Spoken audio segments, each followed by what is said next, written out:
Apakah zaman Majapahit dulu ada pendidikan? Jawabannya tentu ada. Tapi bagaimana bentuk pendidikannya? Apakah seperti sekarang ini atau bentuknya berbeda? Audio Jungle. Audio Jungle. Assalamualaikum warahmatullahi wabarakatuh. Salam Kak Yatno Bintang. Banyak pertanyaan ke Kak Yatno Bintang, bagaimana pendidikan era zaman Majapahit, pendidikan pada orang-orang di Jawa pada masa itu.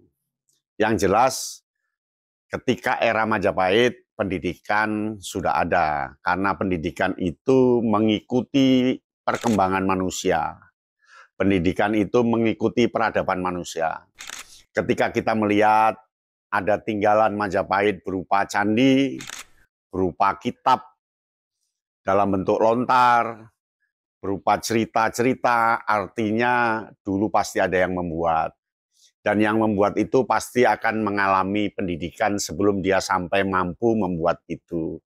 Bagaimana kapal canggih di Majapahit yang besar, yang bahkan ketebalannya bisa 15 cm papannya itu, tentu yang membuat adalah orang-orang yang punya pendidikan, terutama pendidikan pertukangan bagaimana membuat kapal.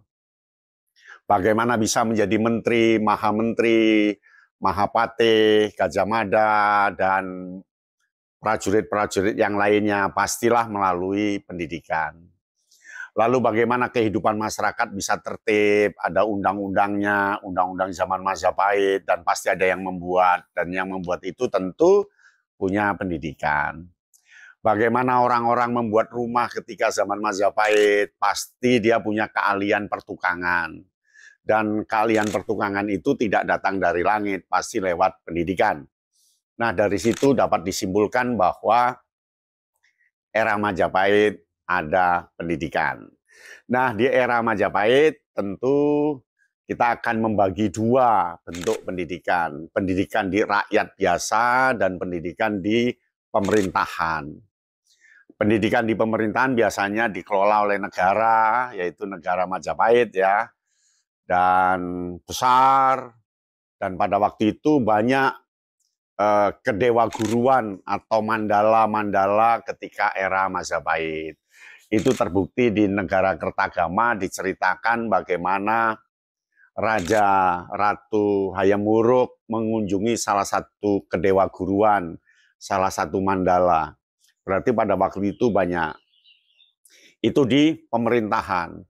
Mandala itu adalah satu kompleks tentang pendidikan yang kalau sekarang sama dengan pondok lah, diasuh oleh dewa guru, kemudian ada staf yang kelas menengah, ada staf yang bawah, atau kaki kalau laki-laki, kili kalau perempuan, yang ngajari secara praktek langsung. Itu di guru ketiga, jadi ada satu kawasan itu namanya mandala atau kedewaguruan. Dan itu ilmu pemerintahan, ilmu agama, ilmu perang, dan sebagainya di kompleks itu. Kemudian ada pendidikan yang dilakukan oleh masyarakat kelas bawah di pedesaan-pedesaan. Nah, yang di pedesaan bagaimana?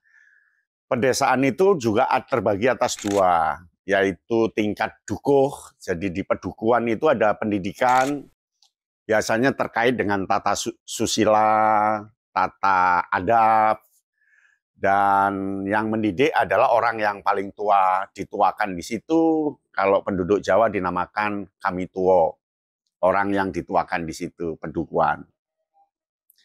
Lalu di situ ada istilah pendidikan yang banyak. Yang pertama, kalau kelas paling bawah, itu namanya melu. Melu itu ngikut, mengikuti. Jadi kalau melu tani berarti ikut bertani. Melu nukang ikut tukang. Melu nambani ikut mengobati. Melu berburu ikut berburu. Jadi dulu pendidikannya sangat non formal, yaitu ikut. Ikut orang yang sudah punya kemampuan. Nah, dalam ikut itu, dalam melu itu, dia mengalami 3 hal, yaitu nontoni atau memperhatikan, niteni atau mengingat-ingat apa yang dia perhatikan, terus baru ngelakoni, itu menerapkan. Jadi ada 3 hal yang dia lakukan ketika melu, ketika mengikuti. Ya, melu itu mengikuti. Orang dulu sekolahnya sangat non formal, tidak bayar, tapi memang kadang-kadang tidak dibayar. Dia ngikut aja.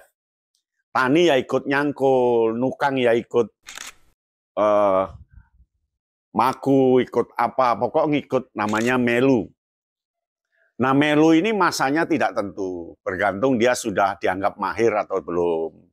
Dianggap dia sudah punya kemampuan atau belum. Kalau tiba-tiba dia keluar ya nggak apa-apa, namanya melu.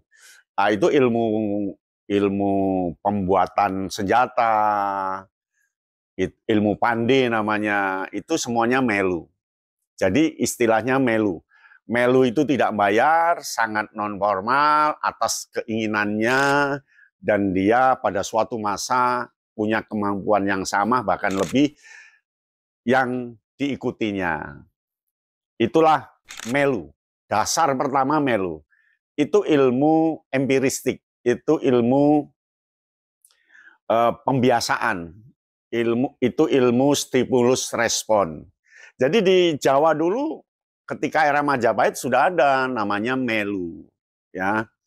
Nah, yang kedua beguru. Beguru itu lebih seruat, lebih kompleks dibanding melu.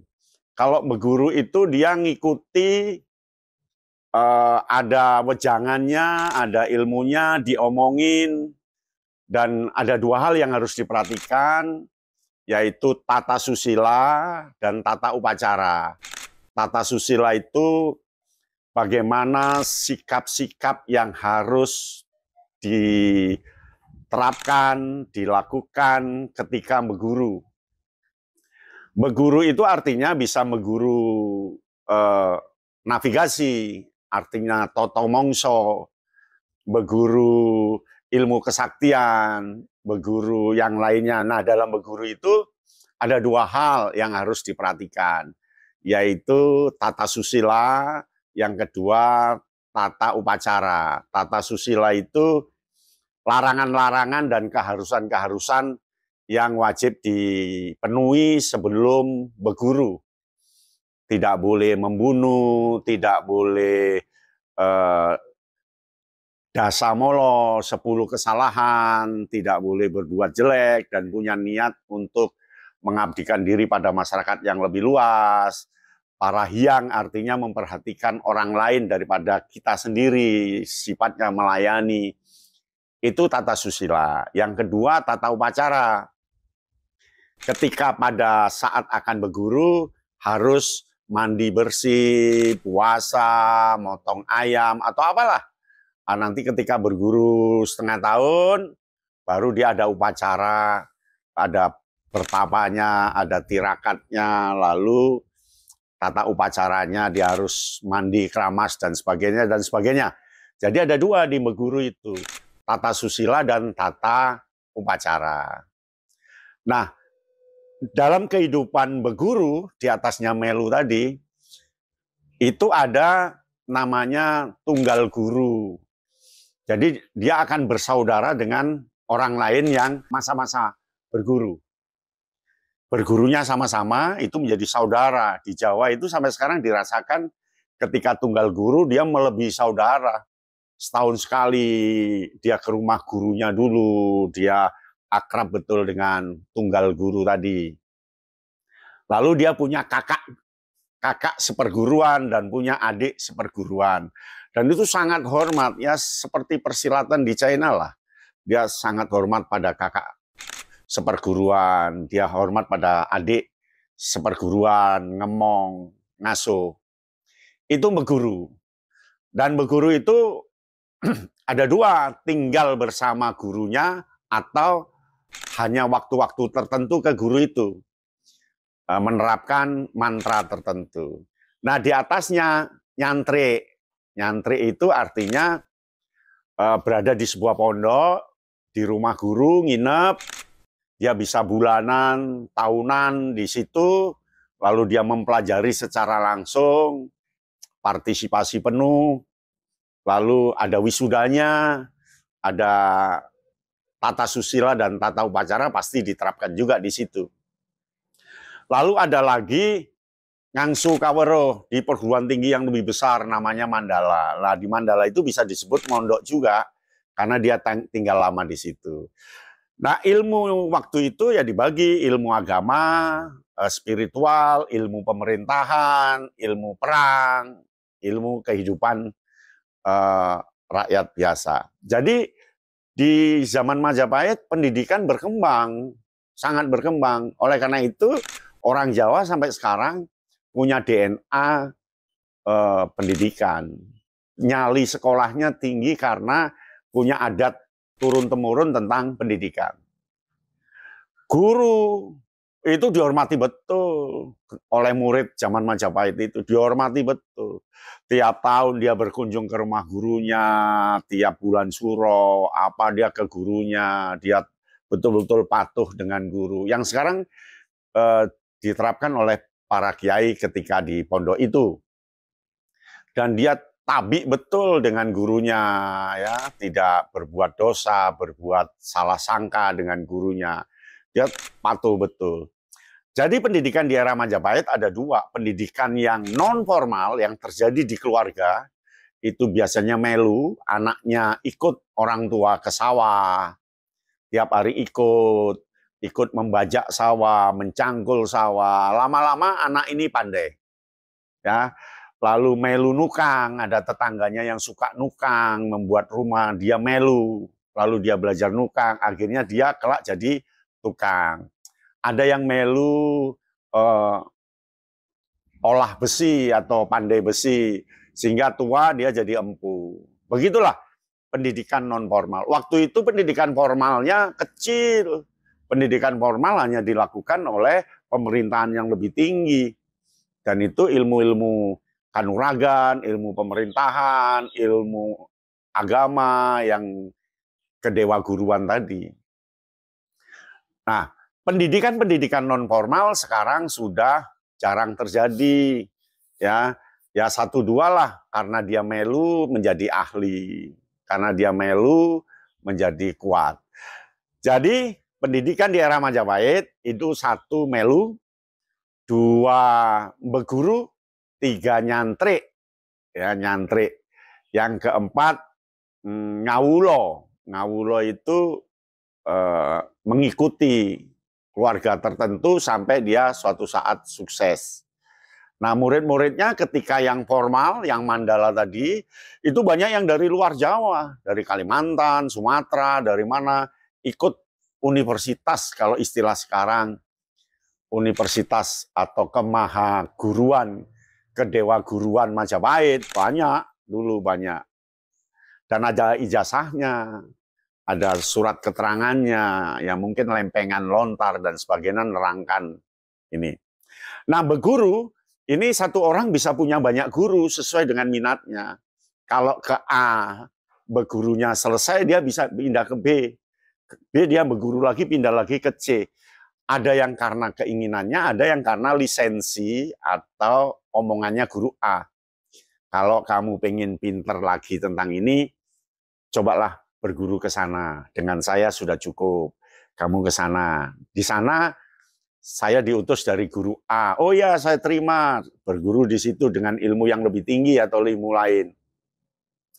Ilmu yang kamu punyai sudah cukup. Kamu kalau mau meneruskan ke C, lalu dia berangkat ke C, ngomong kalau, nah begitu. Jadi hasrat individu, minat individu tinggi pada era Majapahit. Nah, asik kan pendidikan non formal itu? Sayang pendidikan non formal di Indonesia sekarang kurang seberapa kuat, malah kalah dengan yang pendidikan formal. Sehingga banyak anak SMA yang tani saja nggak bisa. Banyak anak SMA yang maku saja tidak bisa. Masang listrik aja tidak bisa, karena jarang melu. Karena sibuk di sekolah. Mahasiswa sama, jarang mahasiswa yang bisa maku. Jarang mahasiswa yang bisa keterampilan-keterampilan di masyarakat. Karena memang nggak ada waktu untuk itu. Nah, bagaimana suatu saat pendidikan kita itu imbang ya. Imbang antara non-formal, formal, dan informal. Itulah sekilas pendidikan di Majapahit dari berbagai sumber yang telah dihimpun oleh Kak Yatno Bintang. Dan asik juga kalau dipelajari bahwa orang Jawa punya budaya sekolah jauh sebelum Belanda datang. Ya, demikian. Salam Kak Yatno Bintang. Audio Jungle. Audio Jungle.